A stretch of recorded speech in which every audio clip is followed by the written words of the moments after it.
Hello everybody and welcome to another top 5 board gaming video. Today's topic is all about plants, the bottom of the food chain, the base of the pyramid, the producers, the things that make everything else on the planet exist, at least as far as we know, mostly sort of kinda. There's also bacteria and stuff, but that's beside the point. So, I have talked a lot about science, nature, animals, a bunch of other stuff in this context, but never about plants specifically. I'm not a botanist, I'm a molecular biologist, but there's still a lot of cool stuff to talk about plants, and there's some great games that discuss how plants work, how they grow, and a lot of times simply what they look like, because we do associate beauty with plants a lot, and so we do have some really gorgeous games that are simply about plants and flowers growing and things like that. So that's what I wanted to talk about today. Now, of course, as always, I want to know what you guys have to say. What do you think of the idea of playing a game about plants and planting and growing and all that sort of thing? Let me know anything and everything in the comments below. You know I love to hear it all. But with that, we're going to jump right in with my number 5. At number 5, I've got Arboretum. This is a game I've talked about a good bit, and essentially it's a trick-taking game where the idea is that you're trying to grow pretty trees. That's really all it is.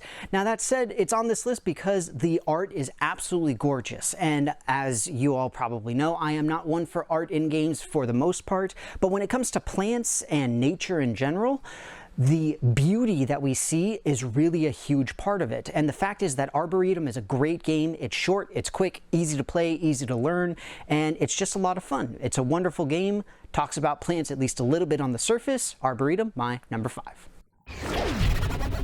At number 4, I've got Lotus. This is a game I was introduced to at a game night years ago, and I fell in love with it immediately. Like Arboretum, this is a trick-taking game, but the way that it works is that you're building out flowers, and it is gorgeous. Again, I don't talk about art. You all know that. I know that. But the fact is that Lotus is one of the most beautifully executed and artistically appealing games that I have ever seen. Again, very easy to learn, very easy to play, and I love the strategy behind it because you've got different numbers of cards required to make different flowers, and you can add on the little bees, your bugs, and stuff like that to make your contribution worth more. All sorts of different stuff like that. There's some really good strategy in it, and while it doesn't directly talk about how plants function or anything like that, it's a beautiful game and a lot of fun. Lotus, my number 4. At number 3, I've got Genotype, getting into the real science now. So Genotype is about the Mendelian experiments with pea plants. For those of you who are unfamiliar, Gregor Mendel was a monk way back in the day who found out essentially how genetics works without knowing anything about genes and even cells at that point. Well, maybe Leeuwenhoek was around. I don't know. That's beside the point. Either way, it's a great game that talks to you about the difference between recessive and dominant traits, short versus tall, wrinkly versus smooth, blah, blah, blah, blah, blah. You probably remember it from like high school biology class.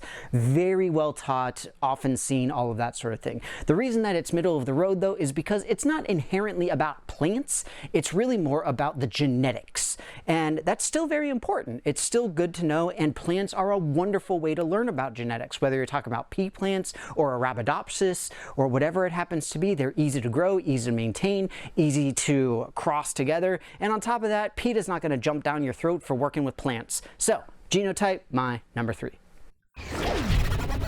At number 2, I've got Photosynthesis, another science-leveled game, at least in this case, but in this one you're actually growing the plants from the seedling all the way up to the top. In this case, building trees to reforest an area. Now this is a great game because not only does it encourage learning about the life cycle of a plant, but in addition, it talks about the concept of reforestation and essentially undoing a lot of damage that humans have done. Now, I'm not going to do soapbox thing and all that kind of stuff because that's not what this video is about, but the fact is that Photosynthesis as a game is wonderfully well done. Mechanically, it's very sound, and it's a lot of fun. It's beautiful. You've got some really nice coloration on the trees and all this kind of thing to indicate the players. You're trying to place your stuff in the best position to get the most sun, all of that sort of thing. So you do have some wonderful strategic concepts in addition to the fundamental idea of how plants grow. Photosynthesis, my number 2.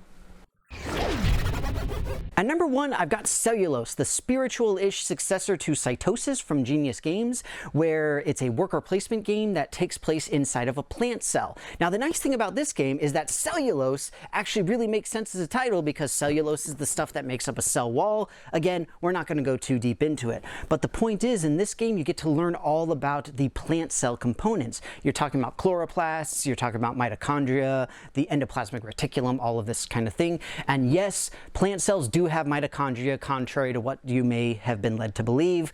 They actually are capable of doing all of the regular stuff that animal cells are doing, plus they make their own food, so plants are awesome. And Cellulose shows it to you. It's really fun. It's a great game. I love the way that it's done in terms of having a root system where you have to gather up your water and you have to gather up energy from the sun. And it really shows you scientifically what plants do, how they work, and most importantly, why they are so critical to our environment and the planet as a whole. It's a wonderful game. Cellulose, my number 1. Well, everybody, that's going to be it for me. I hope that you enjoyed this video on my top 5 favorite games about plants.